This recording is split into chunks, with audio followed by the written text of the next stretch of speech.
มนุษย์จะบำรุงชีวิตด้วยอาหารสิ่งเดียวหาไม่ได้ แต่บำรุงด้วยพระวจนะทุกคำซึ่งออกมาจากพระโอษฐ์ของพระเจ้าพระคำคือชีวิตต่อจากนี้ไปขอเชิญท่านรับฟัง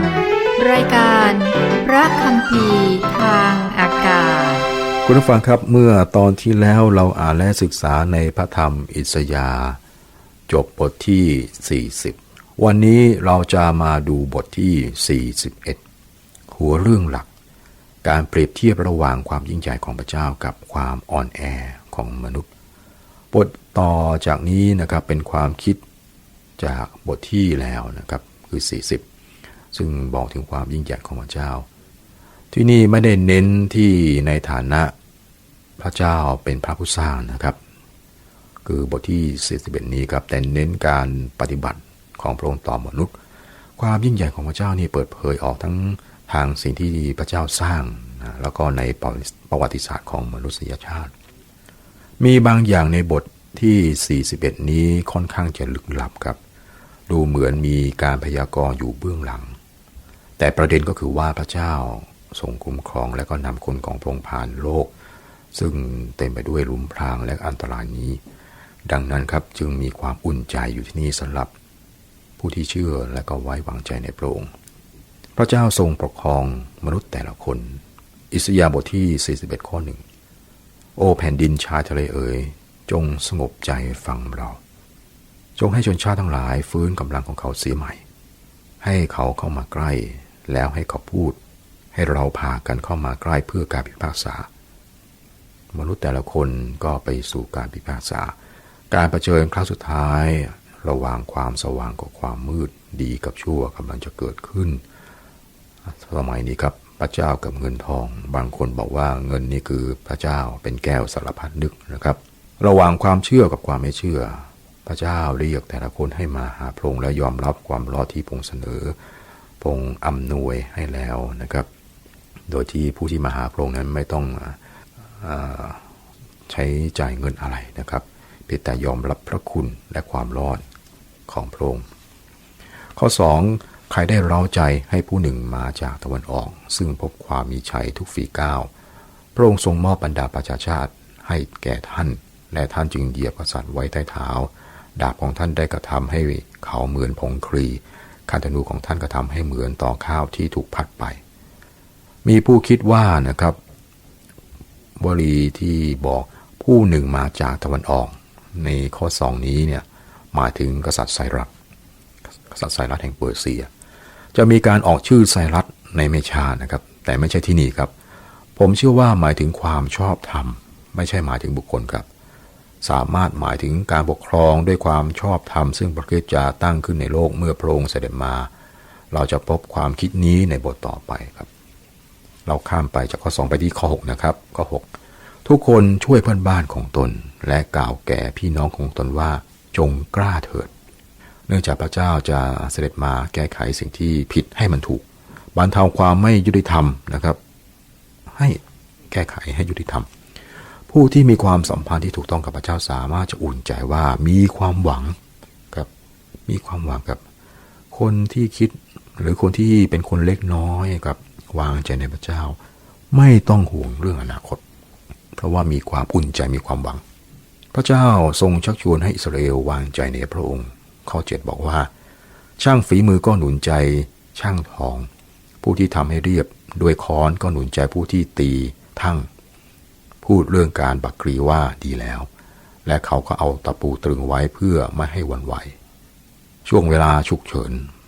บางคนก็ไม่รู้จะทำยังไงครับก็ต้องหาที่พึ่งอาจจะทำรูปเคารพขึ้นมานะครับเป็นรูปเคารพชั่วคราวแต่เดี๋ยวนี้ครับพระเจ้าตรัสในข้อ8แต่เจ้าอิสราเอลผู้รับใช้ของเรายาโคบผู้ซึ่งเราได้เลือกไว้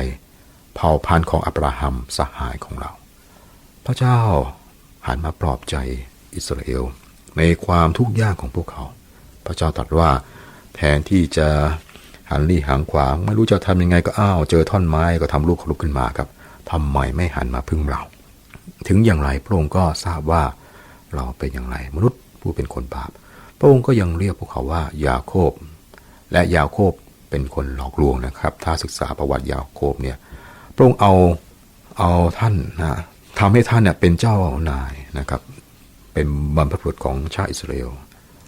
อับราฮัมนะครับในข้อนี้ถูกเรียกว่าสหายของพระเจ้าพระเจ้าต้องการนำคนเหล่านี้เข้ามาในความสัมพันธ์ที่ถูกต้องกับพระองค์ข้อ10อย่ากลัวเลยเพราะเราอยู่กับเจ้าอย่าขยะเพราะเราเป็นพระเจ้าของเจ้าเราจะหนุนกำลังเจ้าเราจะช่วยเจ้าเราจะชูเจ้าด้วยมือขวาอันมีชัยของเรา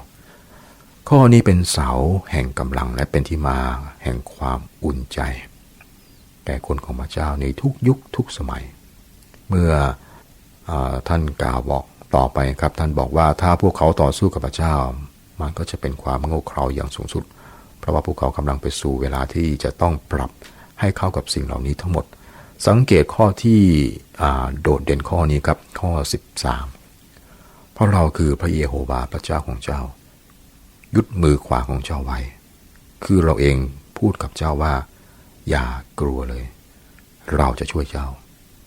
พระคุณของพระเจ้าครับชักชวนให้เกิดความไว้วางใจในพระองค์เป็นความอบอุ่นใจพระองค์ต้องการให้เราวางใจในพระองค์พระองค์ต้องการช่วยเรานะครับเดินไปกับเรามีสามัคคีธรรมกับพระองค์รู้จักพระองค์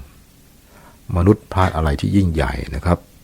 บางคนอาจจะเกี่ยวข้องกับคริสตจักรอย่างมากจนพลาดไปหมดข้อ14พระเจ้าตรัสว่าอย่ากลัวเลยเจ้าหนอนยาโคบเจ้าคนอิสราเอลเราจะช่วยเจ้าผู้ไถ่ของเจ้าคือองค์บริสุทธิ์แห่งอิสราเอลเราจะคิดว่าเราเป็นคนสำคัญนะครับแต่ในข้อนี้ครับยาโคบก็เป็นคนสำคัญเป็นบรรพบุรุษของคนยิวครับพระเจ้าเรียกว่าหนอนเจ้าหนอนยาโคบไม่มีความสำคัญเพราะพระเจ้าเท่านั้นที่ทำให้เราสำคัญครับพระเจ้าพระองค์เท่านั้นทำให้มนุษย์สำคัญมนุษย์เนี่ยก็เป็นคนตัวเล็กๆครับเป็นทุกข์แล้วก็ดิ้นรนไปในชีวิตประจำวันมนุษย์จะไปไหนและเขาได้อะไรจริงๆจากสิ่งที่เขาทำอยู่บางคนเห็นความอนิจจังในชีวิตนะครับและไม่รู้จะอยู่ไปทำไมครับตายดีกว่าฆ่าตัวตายจะไปพึ่งใครที่เดียวที่สามารถหันไปได้ไปพบได้คือพระเจ้าครับมนุษย์พลาดอะไรไปเขาพลาดในที่นี้กับความสามัคคีกับพระเจ้าสามัคคีธรรมความรอดความดีพระคุณทั้งหมดนี้จะเป็นของใครก็ได้ครับถ้าเขาพึ่งในพระองค์คือพระเจ้าแล้วท่านพูดกับพวกเขาถึงพระพรฝ่ายวัตถุในยุคพันปีคือท่านอิสยาห์นะครับพวกเขาจะอยู่ที่นั่นและพระเจ้าต้องการจะตรัสกับใครนะเรื่องพระพรฝ่ายวิญญาณตัดกับใครนี้กับท่านกับผมนะครับซึ่งมีไว้สำหรับเดี๋ยวนี้และก็อนาคตนิรันดรครับพระเจ้าทรงความรูปเคารพ21พระเจ้าตรัสว่าจงนำข้อคดีของเจ้าขึ้นมากษัตริย์ของยาโคบตรัสว่าจงนำข้อพิสูจน์ของเจ้ามานี่เป็นคำท้าทายต่อรูปเคารพใครคือผู้ที่กราบไหว้รูปเคารพเราเคยเห็นหรือไม่ครับเราอาจจะเป็นคนหนึ่งก็ได้โดยที่เราไม่รู้ตัวนะครับรูปเคารพในความหมายคืออะไรก็ได้ที่มันสำคัญที่สุดจะเป็นเงินก็ได้เงินเป็นพระเจ้าอย่างที่ผมได้บอกไปก่อนหน้านี้ครับหรือจะเป็นสิ่งใดก็แล้วแต่มันสามารถเป็นพระเจ้าของท่านได้อะไรก็ตามครับที่ท่านยอมให้แทนที่ความสัมพันธ์ส่วนตัวของท่านกับพระเจ้าสิ่งนั้นนะครับคือรูปเคารพรูปเคารพสามารถทำอะไรได้พวกมันสามารถอธิบายถึงที่มาของจักรวาลหรือไม่วันนี้ใครพอใจกับคำอธิบายซึ่งรูปเคารพให้หรือไม่นะครับแน่นอนมีคำอธิบายหลายแบบแต่พระเจ้าตรัสว่าให้เขานำมาให้เขานำมาในข้อ21ข้อ22ให้เขานำมาและแจ้งแก่เราว่าจะเกิดอะไรขึ้นจงแจ้งสิ่งล่วงแล้วให้เราทราบว่ามีอะไรบ้างเพื่อเราจะพิจารณาเพื่อเราจะทราบถึงอวสานของสิ่งเหล่านั้นหรือจงเล่าให้เราฟังถึงสิ่งที่จะบังเกิดมาคนเรานะครับไม่รู้ที่มาของตัวเองหรือที่มาของจักรวาลนะครับมีทฤษฎีเยอะครับไม่ว่าจะเชื่อในทฤษฎีใดก็ตามผมขออนุญาตทำตัวเป็นผู้ทำนายบ้างนะครับคือทำนายว่าผู้ที่ยึดถือเชื่อถือทฤษฎีวิวัฒนาการครับในอีก50ปีข้างหน้านี้จะต้องอายครับเพราะว่าวิวัฒนาการเนี่ยมันก็เป็นทฤษฎีหนึ่งซึ่งจะผ่านพ้นไปก็เหมือนกับ ในอดีตที่มีทฤษฎีคนก็เชื่อกันเยอะเวลาผ่านไปบอกว่ามันผิดแล้วครับเคยมีหลายคำอธิบายที่จุดเริ่มต้นของจักรวาลซึ่งเรียกกันว่าวิทยาศาสตร์ในเวลาที่เริ่มต้นนะครับซึ่งทุกวันนี้ครับถูกพิสูจน์ว่าผิดนะไม่จริงนะครับอย่างที่บอกไปเมื่อวันก่อนนะคือเมื่อแต่ก่อนนะนักวิทยาศาสตร์ก็บอกว่าโลกแบนนะครับคนก็เชื่อกันนะครับทฤษฎีวิวัฒนาการก็เหมือนกันนะครับอีก50 ปีข้างหน้านี้เขาก็จะพิสูจน์ว่ามันผิดนะครับแล้วคนก็จะไปหาอีกทฤษฎีหนึ่งที่ดูมีเหตุมีผลครับนี่แหละครับคนเนี่ยไม่รู้นะครับต้นกำเนิดเนี่ยมาจากไหนของจักรวาลนะครับคนเป็นสิ่งมีชีวิตที่ไม่ค่อยรู้อะไรถ้าเทียบกับอายุของสิ่งที่มีมามนุษย์ไม่มีคำตอบสำหรับจุดเริ่มต้นของเขาหรือว่าเขาจะไปไหนและก็ไม่มีลูกเคารพใดสามารถให้ข้อมูลเหล่านี้ได้คนมีเงินที่นับถือเงินเป็นพระเจ้านะครับก็อาจจะรู้สึกอ้างว้างก็ได้รู้สึกโดดเดี่ยวครับถึงแม้จะมีเงินมากมายมหาศาลก็แล้วแต่ข้อ24ครับรู้เถิดเจ้าไม่เป็นอะไรเลยและการงานของเจ้าก็เปล่าผู้ที่เลือกเจ้าก็เป็นที่น่าเกลียดน่าชังถ้าเขาแยกจากพระเจ้ามนุษย์ไม่สามารถอธิบายอดีตของตนและไม่รู้เกี่ยวกับอนาคตของตัวเองนี่ทำให้ความพยายามของมนุษย์เมื่อปราศจากพระเจ้าเป็นเรื่องที่เปล่าประโยชน์อย่างมากเป็นความอนิจจังครับเป็นความอนิจจังดร.แม็กกี้ผู้สอนรายการพระคัมภีร์ทางอากาศครับได้เล่าประสบการณ์ของท่านเมื่อครั้งท่านเป็นศิษยาภิบาลครั้งแรกครับท่านบอกว่ามีชายคนหนึ่งมาหาแล้วก็บอกว่าถ้าคุณไม่สามารถให้เหตุผลที่ดีเพื่อจะมีชีวิตผมจะแก้ปัญหาทั้งหมดของผมโดยการฆ่าตัวตายครับดร.แม็กกี้ก็จะทำยังไงเจออย่างนี้ครับผู้ชายคนนั้นก็มีปืนเก่าอยู่กระบอกหนึ่งเขาก็อาจจะทำอย่างนี้ครับดร.แม็กกี้ก็บอกกับชายหนุ่มคนนั้นว่าถ้าคุณสามารถทำให้ผมเห็นว่าคุณสามารถแก้ปัญหาของคุณโดยการฆ่าตัวตายได้ผมจะหาปืนที่ดีกว่านี้ให้คุณจะได้ตายจริงๆไม่ต้องเอาปืนเก่าๆนะครับมันยิงออกหรือไม่ก็ไม่รู้ครับถ้าคุณไม่หันมาพึ่งพระคริสต์ถ้าคุณไม่นำพระองค์เข้ามาในชีวิตของคุณจะใช้ปืนอะไรก็ดีผมไม่เห็นว่ามีเหตุผลอะไรที่คุณจะไม่ทำอย่างนั้นเขาตกใจครับคือเจอคำตอบอย่างนี้เขาคาดว่านะครับดร.แม็กกี้เนี่ยจะให้ข้อโต้แย้งเกี่ยวกับเหตุผลถึงการมีชีวิตอยู่นะครับชายคนนั้นวางปืนแล้วก็จากไปแม้ว่าเขาไม่ได้พึ่งพระคริสต์นะครับในตอนนั้นแต่ว่าต่อมาภายหลังเขาเห็นพระคุณพระเจ้าเขาก็พบคำตอบชีวิตสำหรับปัญหาของเขานั่นคือพระคริสต์ข้อ29ครับดูเถิดผ้าเหล่านั้นเป็นศูนย์ทั้งหมดบรรดากิจการของมันก็เป็นศูนย์นัยภาพรูปเคารพหล่อของมันก็เป็นแต่ลมเปล่าความสับสนเป็นผลลัพธ์ของการนับถือรูปเคารพหรือปรัชญาใดที่ต่อต้านพระเจ้าหรือไม่เชื่อว่ามีพระเจ้ามันไม่มีคำตอบสำหรับปัญหาชีวิตระบบที่คนสร้างขึ้นนะครับก็ไม่ได้ทำให้หัวใจของคนนี้มันอิ่มมันพอใจถึงแม้จะอำนวยความสะดวกหลายอย่างแต่ก็ยังรู้สึกว่าขาดอยู่คำตอบเนี่ยอยู่นะครับอยู่ที่ข่าวดี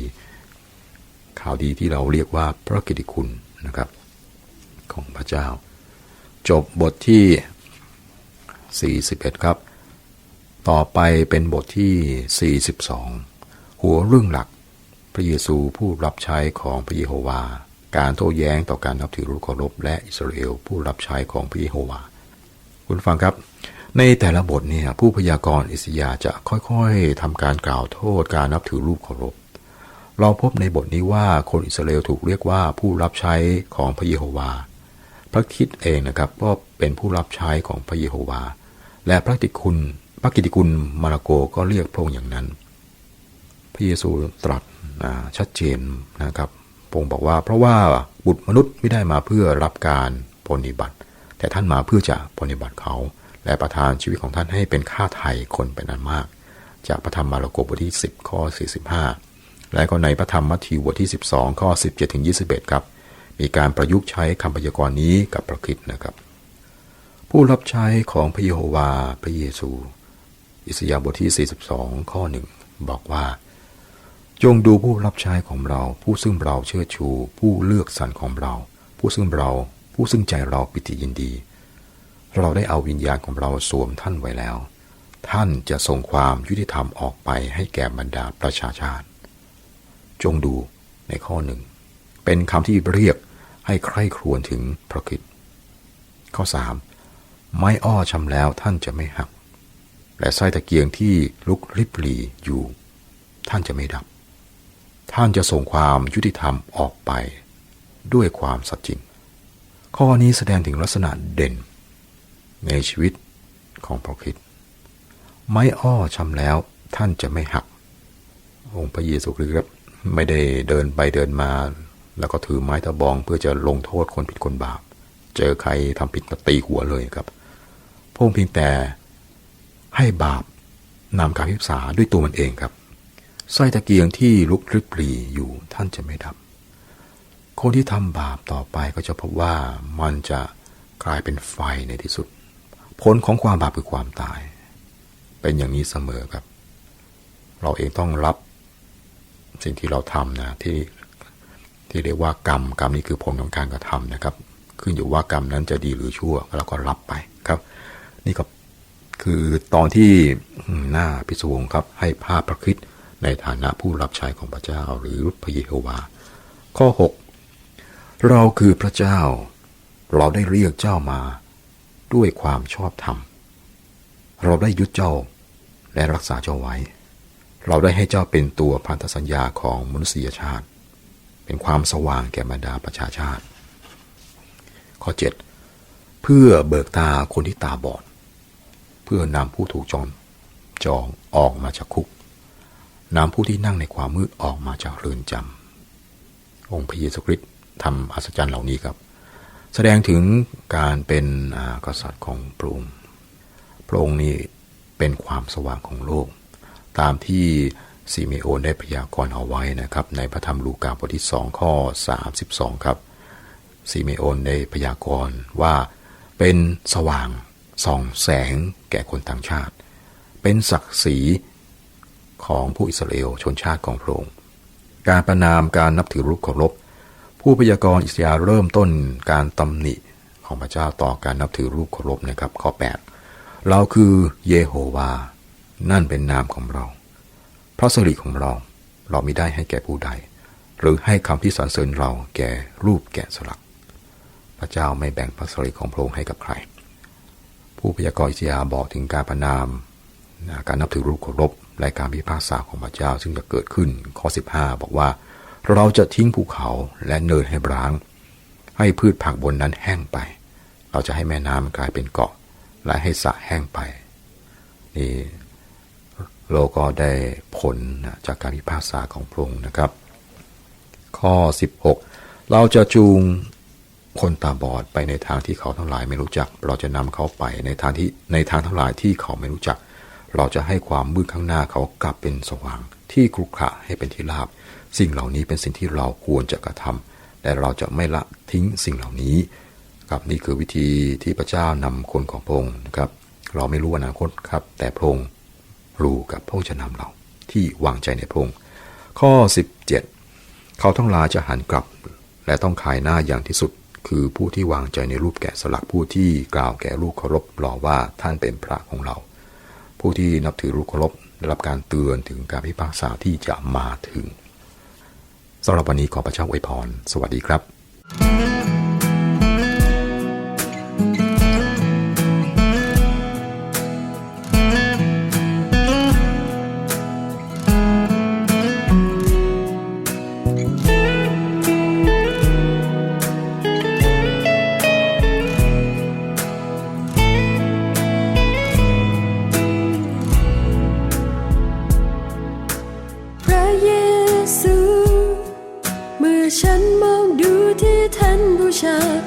ทรงละทิ้งทุกสิ่งยอมสู่ความตายทุ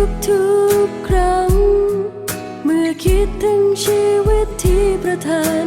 อีกครั้งฉันอยู่ณที่นั้นอีกครั้งฉันอยู่ณที่นั้น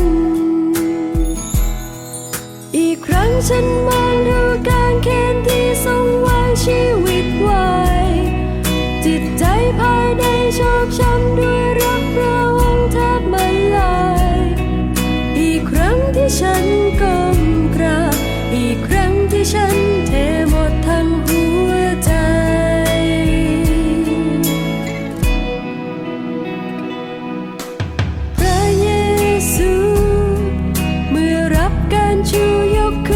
สุดราชาณเบื้องบนสักวันฉันจะพบและครั้งนี้เมื่อคิดถึงความรักที่ทรงไทยอีกครั้งที่ฉันร้องสรรเสริญอีกครั้งที่ฉันร้องสรรเสริญอีกครั้งฉันมองดูการเขียนที่ทรงวางชีวิตไว้จิตใจภายในชอกช้ำด้วยรักพระองค์แทบมันลายอีกครั้งที่ฉั